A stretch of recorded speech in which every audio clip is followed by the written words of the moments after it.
سبحان الله العظيم سبحان الله وبحمده سبحان الله العظيم سبحان الله وبحمده سبحان الله العظيم سبحان الله وبحمده سبحان الله العظيم سبحان الله وبحمده سبحان الله العظيم سبحان الله وبحمده سبحان الله العظيم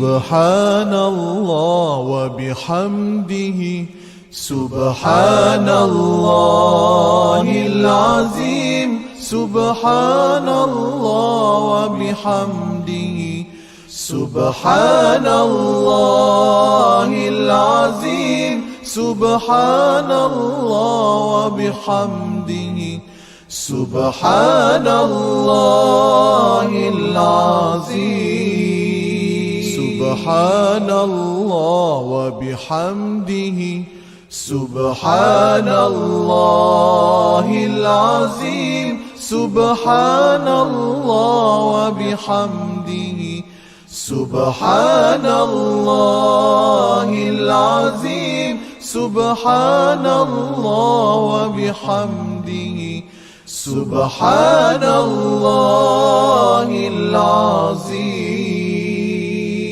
سبحان الله وبحمده سبحان الله العظيم سبحان الله وبحمده سبحان الله العظيم سبحان الله وبحمده سبحان الله العظيم سبحان الله وبحمده سبحان الله العظيم سبحان الله وبحمده سبحان الله العظيم سبحان الله وبحمده سبحان الله العظيم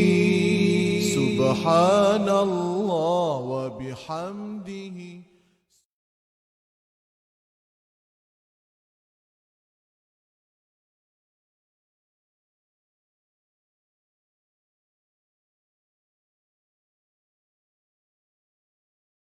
أستغفر الله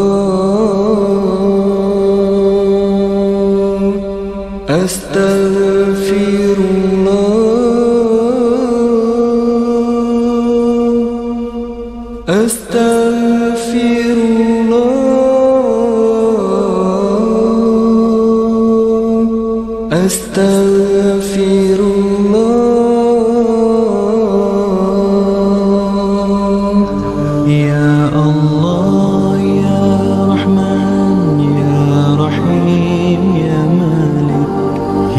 قدوس يا سلام يا مؤمن يا مهيمن يا عزيز يا جبار يا متكبر يا خالق يا بارئ يا مصور يا غفار يا قهار يا وهاب يا رزاق يا فتاح يا عليم يا قابض يا باسط يا خافض يا رافع يا معيز يا مذل يا سميع يا بصير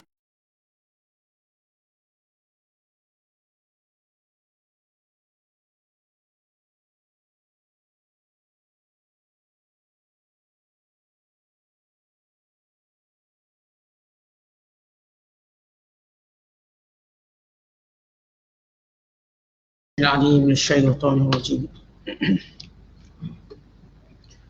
بسم الله الرحمن الرحيم. إن هذا القرآن يقص على بني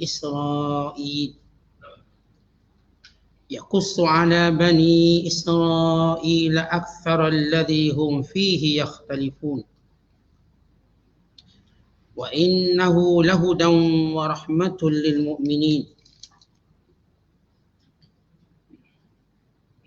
إن ربك يقضي بينهم بحكمه وهو العزيز العليم. فتوكل على الله إنك على الحق المبين. إنك لا تسمع الموتى ولا تسمع الصم الدعاء إذا ولوا مدبرين. وما أنت بهادي العمي عن ضلالتهم إن تسمع إلا من يؤمن بآياتنا فهم مسلمون. وإذا وقع القول عليهم أخرجنا لهم دابة من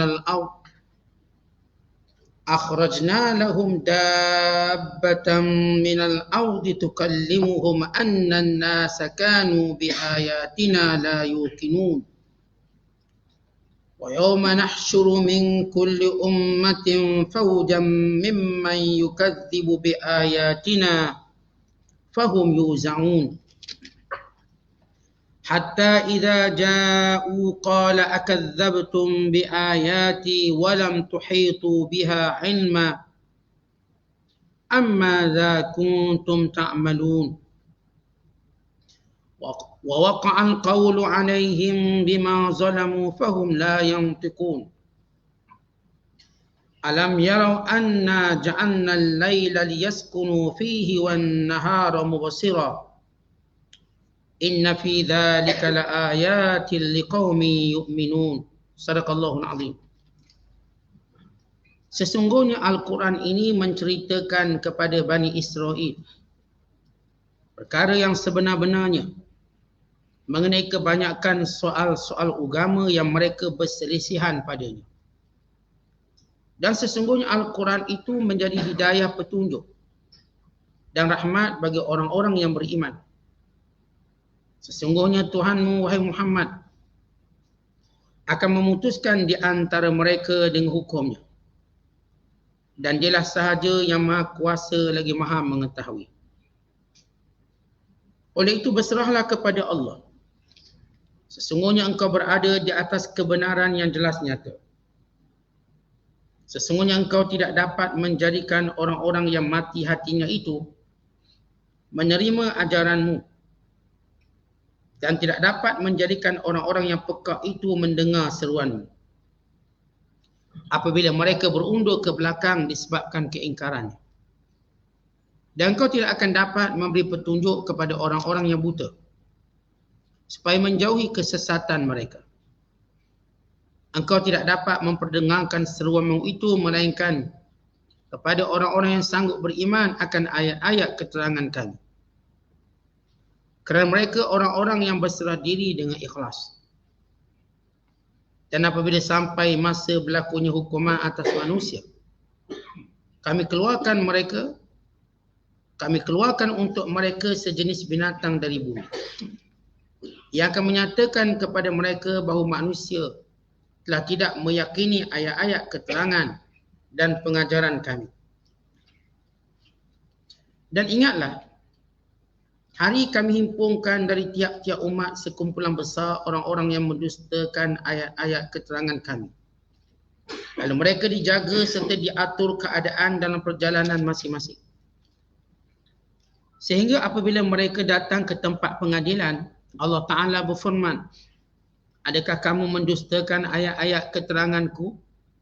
Dengan tidak lebih dahulu kamu mengetahui secara meliputi? Atau apakah yang kamu telah lakukan? Dan jatuhlah hukuman atas mereka dengan azab disebabkan kezaliman mereka. Berlaku kufur ingkar lalu mereka diam membisu. Tidakkah mereka memerhatikan bahawa kami telah menjadikan malam untuk mereka berehat padanya dan menjadikan siang terang benderang. Sesungguhnya demikian itu mengandungi tanda-tanda kekuasaan Allah bagi kaum yang beriman. Selagi kita berada dalam penafsiran surah An-Naml, surah yang ke-27 pada ayat yang ke-76 sehinggalah ayat yang ke-86. Ayat-ayat yang kita bacakan ini menjelaskan dan menegaskan tentang kenabian Nabi Muhammad sallallahu alaihi wasallam dengan wahyu yang diturunkan kepada baginda. Iaitu tanda kerasulan Rasulullah ialah wahyu ini yang diturunkan. Wahyu yang menceritakan segala perkara yang diperselisihkan oleh mereka pada perkara yang bersifat akan datang dan pada perkara yang bersangkutan dengan hari kiamat. Menandakan pengetahuan ini yang diberikan oleh Allah Subhanahu Wa Taala kepada Nabi Muhammad sallallahu alaihi wasallam, tanda baginda itulah Rasulullah. Kemudian ayat yang kita bacakan ini juga menyebut tentang beberapa tanda-tanda kiamat dan mukaddimah berlakunya kiamat. Dan hari di mana manusia akan dihimpunkan dan dibangkitkan. Dan Allah Subhanahu Wa Taala menjelaskan dalil kebangkitan itu yang dilihat, yang dilalui setiap hari oleh manusia. Bila Allah Ta'ala menyatakan inna hadzal Qur'an, sesungguhnya Quran ini yaqussu ala bani Israel, menceritakan dan menjelaskan tentang apa yang berlaku kepada Bani Israel. Aktsaral ladzi hum fihi yakhtalifun, kebanyakan perkara yang mereka perselisihkan. Kalau sebelum ini kita telah jelaskan bagaimana Allah Ta'ala menjelaskan dalil-dalil alam yang diciptakan yang menandakan kekuasaan Allah Ta'ala. Kemudian diikuti dengan tanda-tanda ataupun dalil-dalil kebangkitan semula manusia. Maka ayat yang kita bacakan menjelaskan tentang sifat Al-Quran yang penuh mukjizat yang diturunkan kepada Nabi Muhammad sallallahu alaihi wasallam. Kerana dalam kitab ini, dalam Al-Quran menceritakan tentang sifat-sifat Allah dan menceritakan tentang hari kebangkitan semula untuk ditegakkan keadilan antara makhluk yang berupa balasan, pahala dan juga dosa. Kemudian Allah Ta'ala menjelaskan bagaimana di antara sifat Al-Quran menceritakan kisah-kisah Nabi yang terdahulu. Kisah-kisah yang menjawab banyak persoalan Bani Israel. Kita tahu Bani Israel ialah kalangan ahli kitab, Kristian dan Yahudi. Agama samawi. Dijelaskan dahulu dalilnya kepada empunya ataupun orang-orang yang menganut agama samawi kerana berita kerasulan Nabi Muhammad SAW mereka yang mengetahui terlebih dahulu. Dan berita-berita atau cerita-cerita kenabian ada dalam maklumat mereka sebagaimana tercatat dalam Taurat dan Injil. Kerana itu Allah menyebut Bani Israel di sini kerana ini kelompok yang pertama yang ilmunya dekat dengan kebenaran. Disebabkan mereka masih punya kitab, yang Taurat dan Injil. Yang oleh kerana kitab Taurat dan Injil itu telah berlaku perubahan dengan versi yang pelbagai, maka perselisihan di kalangan mereka begitu ketara. Sama ada perselisihan yang berkait dengan asas dan usul agama atau perselisihan yang berkait dengan hukum hakam agama, hatta perselisihan dalam berkait dengan kisah dan cerita. Maka pelbagai tambahan yang dilakukan. Maka kata Allah, inna hadzal Quran, inilah dia Al-Quran. Yaqussu ala Bani Israel, yang menceritakan tentang Bani Israel. Aktsaral ladzi hum fihi yakhtalifun, kebanyakan perkara yang mereka perselisihkan yang berkait dengan kandungan kitab Taurat itu sendiri. Perselisihan mereka tentang Nabi Isa, yang seorang kata Tuhan, yang seorang lagi kata anak zina. Satu anutan, Yahudi mengatakan Nabi Isa anak zina, manakala Kristian mengatakan Nabi Isa itu anak Tuhan. Dan sesama mereka berbalau tentang perkara ini. Maka Quran datang menjelaskan siapa Nabi Isa. Hamba di kalangan hamba Allah, Nabi di kalangan nabinya, Rasul di kalangan Rasul yang diutuskan. Demikian juga persoalan tentang Nabi Muhammad sallallahu alaihi wasallam. Yang mereka ahli kitab menunggu-nunggu kedatangan Rasul akhir zaman. Apakah daripada keluarga mereka, keturunan mereka, apakah daripada golongan Yahudi atau daripada golongan orang-orang Kristian. Mereka melihat tanda dan alamat. Maka Allah Ta'ala perjelaskan tentang kerasulan Nabi Muhammad sallallahu alaihi wasallam dalam Al-Quran ini. Kerana yang mendapat Al-Quran ini, yang diturunkan Al-Quran ini kepada Nabi sallallahu alaihi wasallam, sekaligus menjadi tanda Quran menjelaskan kerasulan Rasulullah. Kerana tidak boleh menyampaikan Al-Quran melainkan seorang Nabi, seorang Rasul. Tidak boleh menyampaikan kitab melainkan seorang Rasul. Dan mereka mengetahui tentang akan turunnya Rasul akhir zaman. Dan mereka juga mengetahui bila Rasul itu Rasul utama akan diturunkan bersamanya kitab, yakni wahyu. Maka Al-Quran menjelaskan tentang apa yang menjadi persoalan Bani Israel, yakni orang-orang ahli kitab. Dan menegaskan lagi apa yang menjadi akidah yang asas, yang berkait dengan kebangkitan semula, yang berkait tentang manusia yang akan dibangkitkan pada hari kiamat. Kemudian kita dapati bila Allah Ta'ala menyebut sesudah itu, wa innahu lahudan wa rahmatun lil mu'minin. Dan Al-Quran ini, pertama sebut Quran sifatnya menjelaskan kekeliruan, kesamaran, perselisihan ahli kitab. Maka ini Al-Quran. Dan ini tanda wahyu. Yang kedua, Al-Quran ini petunjuk dan rahmat bagi orang beriman. Artinya siapa pun bila mana melihat Al-Quran dan beriman dengannya, yakni dengan Nabi Muhammad sallallahu alaihi wasallam, kerasulan baginda, dan dengan kebenaran Al-Quran yang diturunkan, yang merupakan mukjizat di akhir zaman, maka mereka itu akan dikategorikan sebagai orang beriman. Bila mana mereka beriman, Al-Quran itu akan menjadi sifatnya petunjuk sepanjang zaman. Dan bukan sekadar petunjuk tetapi rahmat Allah. Yang dimaksudkan rahmat Allah SWT ialah kasih sayang Allah kepada yang beriman. Pertolongan Allah kepada orang yang beriman. Pahala, ganjaran dan syurga kepada orang yang beriman. Maka ini rahmat. Maka Al-Quran bila mana dibaca, makin mendapat petunjuk. Makin diamalkan, makin dipegang, makin mendapat rahmat Allah SWT. Yang berupa setiap hurufnya pahala, darjat, pengampunan dosa. Dan setiap perkara yang ada dalam Al-Quran bersifat rahmat dalam kehidupan orang beriman. Kemudian Allah Ta'ala menjelaskan di antara sifat Al-Quran ini, inna rabbaka yaqdi bainahum bihukmih. Allah menjadikan Al-Quran ini sebagai satu hukum untuk memutuskan perselisihan antara manusia. Jadi antara sifat Al-Quran, ia adalah perlembagaan kepada manusia. Baik perselisihan yang berupa dasar akidah ataupun perkara yang bersangkutan dengan berita-berita kenabian, cerita-cerita kenabian. Bukan Al-Quran sifatnya adalah bentuk syariat, yakni hukuman. Sama ada syariat yang berkait dengan ibadat, sembahyang, puasa, zakat, haji dijelaskan. Atau syariat yang berkait dengan hukum jinayah, hudud, qisas dan sebagainya. Atau syariat yang berupa tentang hukum-hukum pelaksanaan tertentu. Maka inilah dia Al-Quran yang menjelaskan kewajiban sesuatu, pensyariatan sesuatu, dan menjelaskan tentang hukuman sesuatu perkara.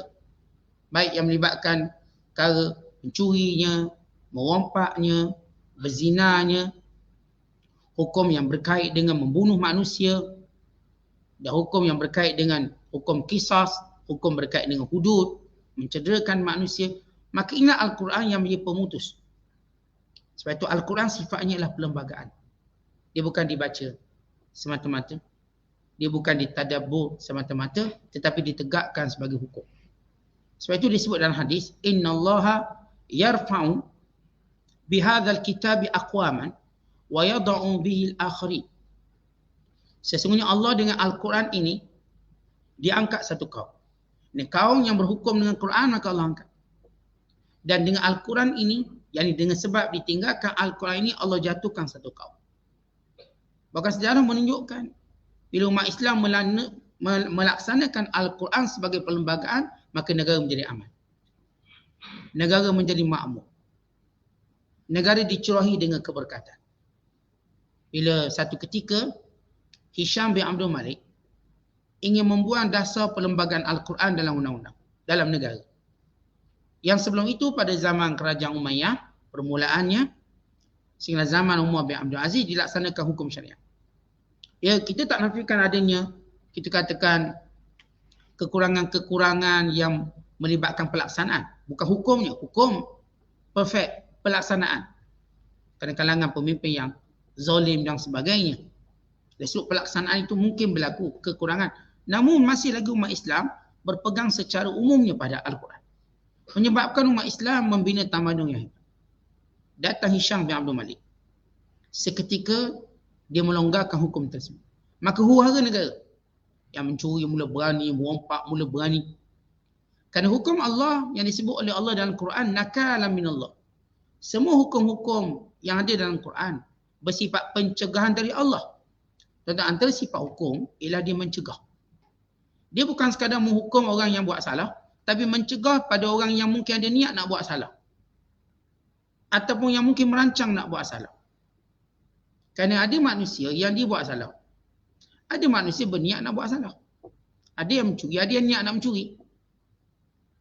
Maka dengan hukum ini dimatikan niat-niat yang buruk. Ada yang membunuh, ada yang niat nak bunuh orang. Maka dengan hukum Allah ini, maka mematikan niat-niat buruk. Ini disebut nakalan, pencegahan dari Allah. Kalau kita lihat dalam undang-undang sekarang, ia bersalah dihukum. Tapi golongan-golongan yang ingin buat salah itu sentiasa ramai. Sebab itu tangkap yang ni pula buat. Yang ni pula buat. Akhirnya penjara penuh. Tak ada satu negara pun penjaranya makin berkurangan daripada penghuninya, melainkan penuh. Baik di Malaysia, baik di Amerika Syarikat, baik mana-mana negara, tak ada pun penjara ditutup kerana tidak ada penghuni. Tidak ada. Yang kedai tutup banyak sebab ramai pencuri. Tapi penjara ditutup kerana tak ada penghuni, tak ada orang buat jahat, tak ada. Bahkan di Amerika Syarikat sahaja penjara bertambah. Kos pengurusan penjara menelan belanja bilion. Kita kat Malaysia pun sama. Satu hari kat juta. Makan, minum, sekian. Kerana apa? Kerana hukuman yang ada tidak bersifat pencegah. Dia menghukum orang salah tapi tak mencegah untuk kesalahan-kesalahan yang bakal dilakukan oleh orang lain. Akhirnya kita lihat yang ni ditangkap kerana membunuh, yang ni pula bunuh, yang ni pula bunuh. Dah ramai pembunuh. Ni ditangkap kerana mencuri, yang ni pula mencuri, yang ni pula mencuri. Ni ditangkap kerana pukul orang, yang ni pula pukul orang, yang ni pula pukul orang. Dia jadi macam berjangkit, macam COVID. Jadi berjangkit. Akhir sebab tu indeks jenayah itu semakin bertambah. Sebab tak ada pencegahan. Walaupun kita naik denda. Walau kita naik sebatan dengan 6, 7, 8, 10 sebatan. Sebatan yang begitu ekstrim. Namun dia tidak mencegah. Orang menipu, orang mencuri, maka mula cara yang lebih hebat. Hari ini skamer, cara yang paling hebat. Skamer yang didalangi oleh orang yang ada kuasa. Yang melibatkan jutaan ringgit setiap hari. Bukan setiap bulan, setiap hari. Yang tak dapat dikesan. Walhal, jenayah ini kalau betul dilaksanakan boleh dikesan. Tapi kerana ada pelibatan orang lain. Kerana pejabat skamer dengan ada CCTV. Dia terlibat dengan orang tertentu untuk menyalurkan maklumat kalau ada serbuan. Akhirnya mereka terus. Mana ada skamer berhenti. Skamer terus jalan. Sehingga mengenai semua orang. Kita pun dapat mesej minta duit. Dengan cara yang kita katakan tak pernah kita gambarkan. Dia hack akaun Telegram. Ambil akaun kita katakan Facebook. Ambil akaun atau WhatsApp kita. Nombor kita. Dan mesej yang menipu kita.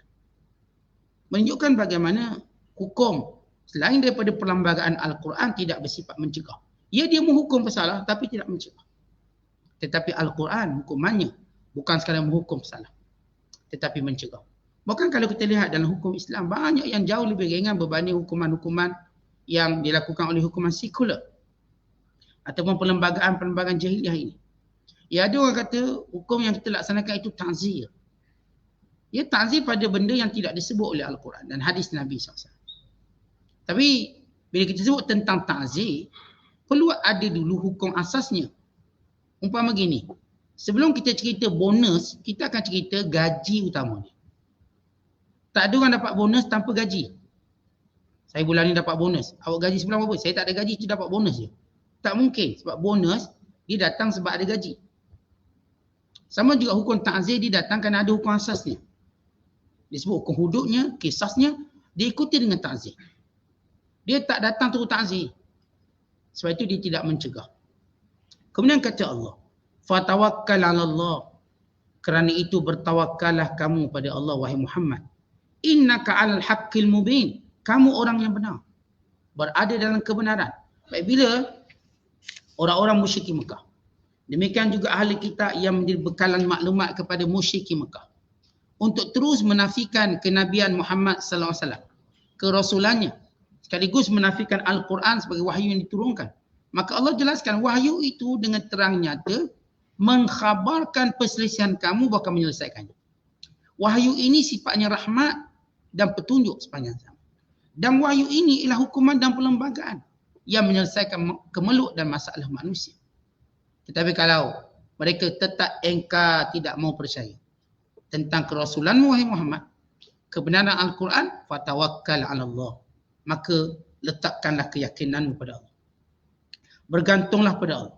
Serahkan segala urusanmu kepada Allah. Sampaikan risalah Tuhanmu. Jangan kamu mempedulikan segala musuh-musuh Allah. Sesungguhnya engkau berada dalam kebenaran yang jelas dan nyata. Sesungguhnya penciptamu wahai Muhammad, dia yang akan memelihara dan menjagamu dan akan menghukum orang-orang yang menyalahi perintahnya. Kemudian kata Allah Ta'ala dalam menggembirakan Nabi Muhammad SAW. Pertama Allah kata, wahai Muhammad sallallahu alaihi wasallam, dalam mengatasi golongan yang menolak kerasulan, menolak wahyu, maka serah pada Allah.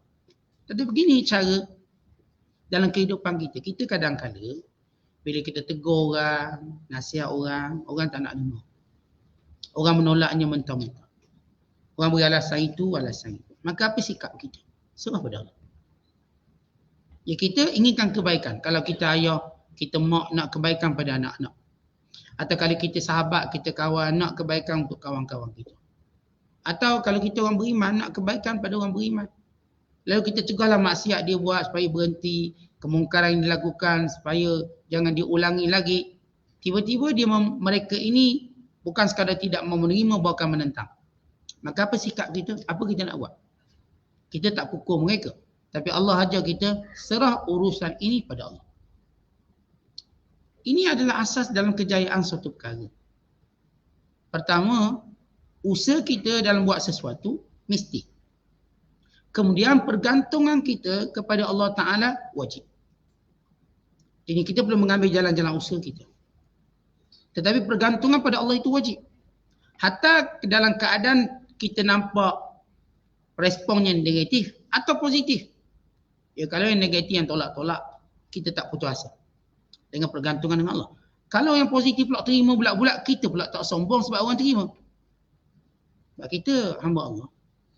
Bila kita berjaya, kita tak diperintahkan untuk sombong. Bila kita gagal, kita tak diperintahkan untuk putus asa. Kita berada antara dua sifat itu. Bersifat rendah diri dan bergantung kepada Allah Ta'ala. Tidak pernah putus asa. Maka Allah Ta'ala menghiburkan Rasulullah dengan berkata lagi, innaka, sesungguhnya engkau wahai Muhammad, la tusmi'ul mauta. Tidak mungkin dapat mengajar orang yang dah mati.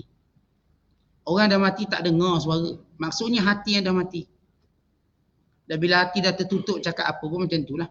Wala tusmi'us summa, dan kamu tidak dapat memperdengarkan orang-orang yang pekak. Jadi kalau orang tu jenis mati dah, yang mati hati. Pekak telinga, macam mana nak dengar walau kita jerit kuat-kuat. Jangan kata kita beri dalil macam-macam, kita jerit kuat-kuat pakai mic, pakai speaker. Dah dia mati takkan dengar. Ini gambaran maksudnya ialah mati hati. Ada pun orang mati betul dengar tak dengar? Orang mati tu. Yang dalam kubur dengar tak dengar? Yang mati dalam kubur tu dengar. Cuma mereka tidak punya kemampuan untuk membalas balik atau menjawab. Ya, kalau dijawab kita larilah. Kita dia takut.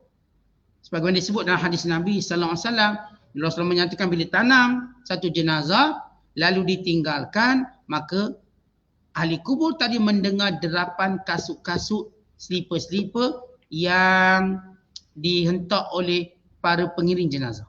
Maknanya kita pergi kubur, hantar jenazah, kita pun patah balik ataupun pulang, setiap derapan kasut, selipar kita didengari oleh ahli kubur. Walau kita bukanlah hentak kuat-kuat. Dan hadis bila Nabi SAW bercakap dengan Nabi suruh gali lubang dalam peperangan Badar dan ditanam 70 orang pemuka Quraisy. Geng-geng Samsing Quraisy.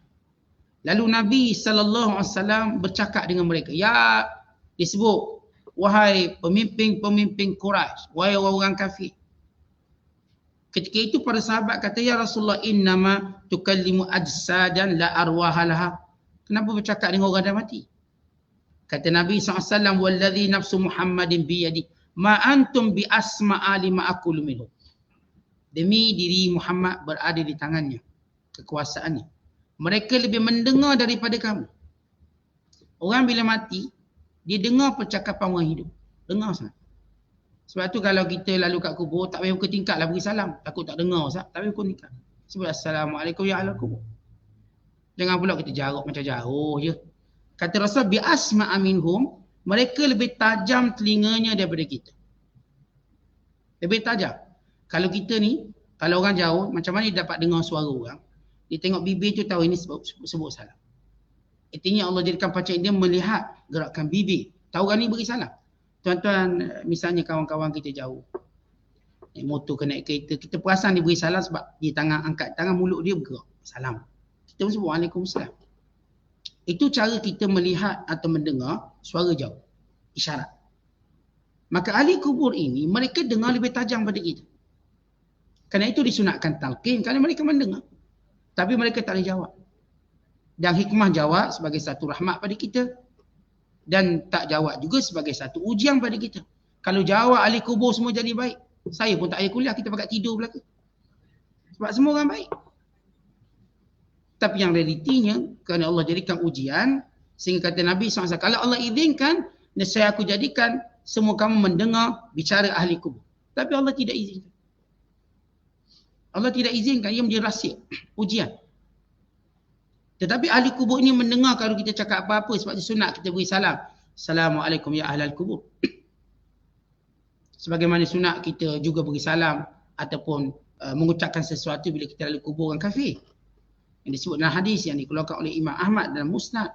Nabi SAW menyatakan, "Idza marabtum bi qabril kafir fabashshirhu bin nar." Bila kamu lalu kubur orang kafir, maka berikanlah berita kepadanya tentang neraka. Rasakan neraka. Rasakan azab neraka. Ini sunat kita lalu kawasan kuburan orang kafir, kita kata rasakan azab neraka. Bashirhu, bashir maknanya beri khabar gembira dengan neraka. Atau dengan bahasa mudah, padang muka. Sebab kamu kufur pada Allah. Rasakan neraka. Tapi bila lalu pula kubur orang beriman, kita kata Assalamualaikum dara qaumin mu'minin. Sejahtera ke atasmu, wahai negeri sekalian orang beriman.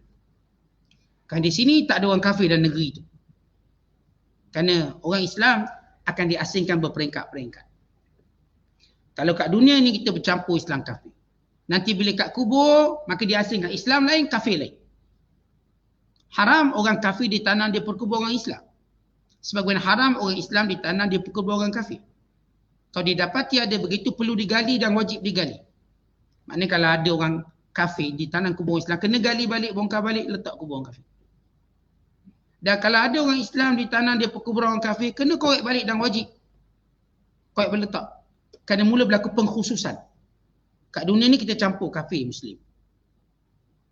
Kemudian bila mati, Allah asingkan. Sebab ini dah sampai peringkat pembalasan. Kat sini ujian. Bila ujian, duduk satu dewan. Duduk dalam satu dunia. Bila tamat ujian, bermula pembalasan, hukuman dan ganjaran, yakni kubur, maka diasingkan. Beriman-beriman, kafir-kafir. Kemudian nanti bila dibangkitkan, maka diasingkan lagi. Seterusnya sehingga masuk syurga diasingkan. Terus secara mutlak. Ini pengasingan-pengasingan berlaku. Kerana kalau kita tengok dalam putaran kehidupan manusia, akan berlaku beberapa pengasingan. Hatta sebelum berlaku kiamat akan berlaku pengasingan orang beriman dengan orang kafir. Akan berlaku pengasingan yang akan kita jelaskan nanti. Kemudian kata Allah, supaya kita dapat bezakan, orang mati sebenarnya tu memang didengar tapi tak boleh balas. Yang dimaksudkan ialah hidup tapi mati hati. Ini yang Allah kata, innaka la tusmi'ul mauta, kamu tidak mampu wahai Muhammad memperdengarkan orang yang dah mati. Wala tusmi'us summa, dan kamu tidak mampu memperdengarkan orang yang pekak. Ad-du'a, dakwah ini, kebaikan ini, idza wallau mudbiri, bila mereka berpaling kerana engkar dan sombong. Mereka ni umpama mati, umpama mereka pekak. Dan kerana sombongnya mereka, mereka tidak mengambil sikap, mengambil waktu untuk mendengar dan mengkaji kebenaran. Tetapi isu orang kafir, kerana mereka tak beri ruang untuk orang Islam terangkan pada mereka. Itu isu mereka. Yang kedua, mereka tidak mengambil sedikit masa untuk mengkaji kekufuran mereka. Tapi berbeza dengan orang beriman, walaupun kita dalam iman, Allah suruh kita terus ada masa mendengar kebenaran. Dan Allah Ta'ala terus menyuruh kita bermuhasabah dengan kebenaran. Mana silap, mana salah, dengan perintah supaya bertaubat setiap masa. Tetapi orang kafir, mereka bukan sekadar tak nak dengar tentang Islam. Maka mereka dah letak satu label Islam ini penipu. Islam ini sekian-sekian mereka dah letak. Bahkan mereka cuma mengambil sumber daripada video-video yang agak-agak penceramah keras-keras sikit tu ni. Islam macam ni. Mereka tak ambil daripada sumbernya Al-Quran dan Sunnah Nabi SAW. Mereka ambil daripada kesilapan pada penceramah atau ekspresi wajah penceramah yang ceramah tentang sesuatu isu yang tak didengar sepenuhnya. Tengok, orang Islam cakap macam ni. Orang Islam cakap ni. Orang Islam cakap kalau ada orang kafir, bunuh je semua. Yang dia tu dia ambil. Lihat orang Islam dia nak bunuh kita. Orang Islam dia cuma cakap nak bunuh semua Yahudi. Sebab itulah Yahudi bunuh orang Islam sebab dia niat nak bunuh orang Islam, nak bunuh orang Yahudi. Mereka mengambil sekat-sekat tanpa mengambil cerita yang sebenar. Sebab mereka tidak mahu menggunakan waktu keemasan mereka untuk mengkaji Islam. Satu. Yang kedua, mereka tak nak duduk dengar daripada sumbernya. Mereka nak dengar daripada bukan sumber. Kerana sifat mereka cari kesalahan. Sebab itu ada seorang kafir. Dia memeluk Islam. Kemudian dia berkata dengan kata-kata yang masyhur. Alhamdulillahilladzi arrafani bil Islam qabla an a'rifal muslimin. Segala puji bagi Allah, kata orang kafir yang memeluk Islam ini. Segala puji bagi Allah yang memperkenalkan aku dahulu kepada Islam sebelum aku kenal umat Islam. Ini kalau kita kenal umat Islam yang sebagai mereka yang jauh dari agama, lalu dia katakan ini Islam. Yang rasuah dia kata ini Islam. Orang Islam ni rasuah. Yang ditaktur hanyalah Islam. Pemimpin ditaktur tak bagi hak bersuara. Mereka melihat orang Islam sebagai Islam. Tidak, Islam lain, orang Islam lain. Islam satu benda, satu agama Allah yang suci, yang menyuruh perkara yang baik, mencegah perkara mungkar. Yang punya qiyam, nilai-nilai yang mulia. Yang punya integriti yang tinggi, disiplin dan amanah, kejujuran, kebenaran, itu Islam. Segelintir umat Islam yang menjauhkan diri dari Islam. Yang mereka ini melakukan perkara mungkar bertentangan Islam. Tidak boleh jadikan hujah dan alasan. Itu yang mereka lakukan hari ini. Orang kafir. Sebab itu kata Allah, idza wallau mudbirin, sentiasa berpaling, tidak mau mendekati kebenaran. Mereka cuma cerita kononnya dalam masjid itu ada kuih, ada berhala, dalam Kaabah ada berhala. Dengar orang. Cuba datang masjid dan tengok. Sebab itu pernah diceritakan oleh seorang turis guide. Dia asal Hindu, dia memeluk Islam. Dia kata memang sewaktu dia dulu, dia ceritakan kononnya orang Islam juga semua berhala. Orang Islam semua berhala. Dalam masjid mereka ada berhala. Ada patung-patung. Mereka ke Mekah, mereka juga sembah patung nama Kaabah dan dalam tu ada berhala. Sehingga orang ni terpanggil bila dia memeluk Islam, dia buat satu syarikat pelancongan. Antara apa yang dia buat ialah dia ajak semua non-Muslim masuk dalam masjid. Ini untuk membuat persepsi. Masuk dalam masjid dan mereka tengok masjid tak ada apa. Tak ada satu pun berhala. Hatta patung-patung yang merupakan hiasan. Jangan kata patung sembah, patung hiasan pun tak ada. Sebab itu Islam mengharamkan daripada asas lagi segala bentuk patung walaupun hiasan. Patung unta, Arab Malaysian, finance, haram. Patung apa benda yang kita sebut, patung-patung yang ada yang kita jadikan sebagai hiasan-hiasan diharamkan. Tidak dibenarkan.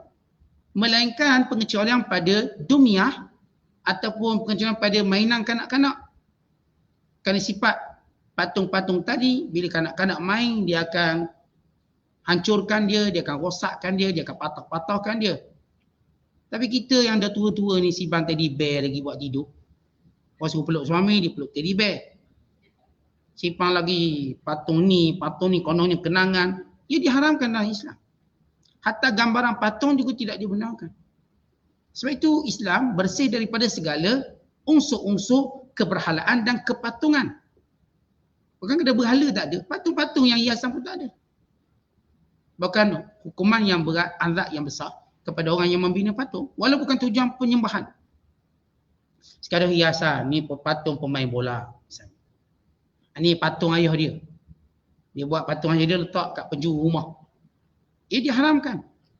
Dan menghalang malaikat rahmat memasukinya. Bukan menghalang dengan masuk, malaikat tu dihalang masuk. Tapi malaikat tu tak nak masuk. Hilang keberkatan rumah. Akhirnya, dia berjaya membina kembali ilmu kepada orang kafir. Bahawa dalam masjid tak ada benda ni. Kita lihat bagaimana provokasi yang dilakukan oleh orang-orang kafir.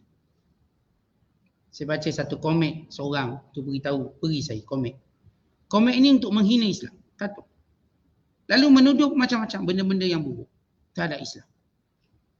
Bahkan mereka buat filem pun sama. Tentang kehidupan Nabi Muhammad SAW. Dengan cara yang tidak senonoh. Tanpa mereka mengambil peluang untuk belajar Islam daripada sumber dia. Mereka hanya cuba belajar daripada sumber dakwah dan penipuan. Cuba duduk dengan pakarnya dan belajar. Cuba duduk dengan pakarnya dan belajar. Cuba lihat Al-Quran dan tadabbur. Ini yang disebut oleh Allah Ta'ala sifat mereka sentiasa melarikan diri. Wallau mudbirin, lari. Membelakangi. Wa ma anta bihadil Wahai Muhammad, kalau macam ni perangai, kamu tidak mungkin dapat beri petunjuk kepada orang buta. Amdalalatihim disebabkan kesesatan mereka.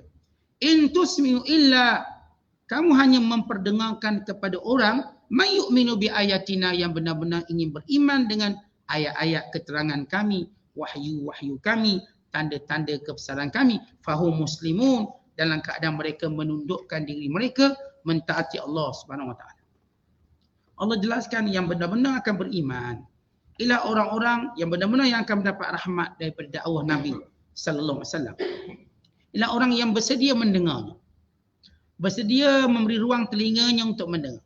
Ini berlaku kepada pemimpin terkenal Khazraj, Sa'ad bin Mu'az. Ketika mana Islam mula sampai di Madinah atau Yathrib ketika itu. Yang dibawa oleh pendakwa terkenal Musa bin Umair radhiyallahu ta'ala. Maka mula ditengok ramai masuk Islam.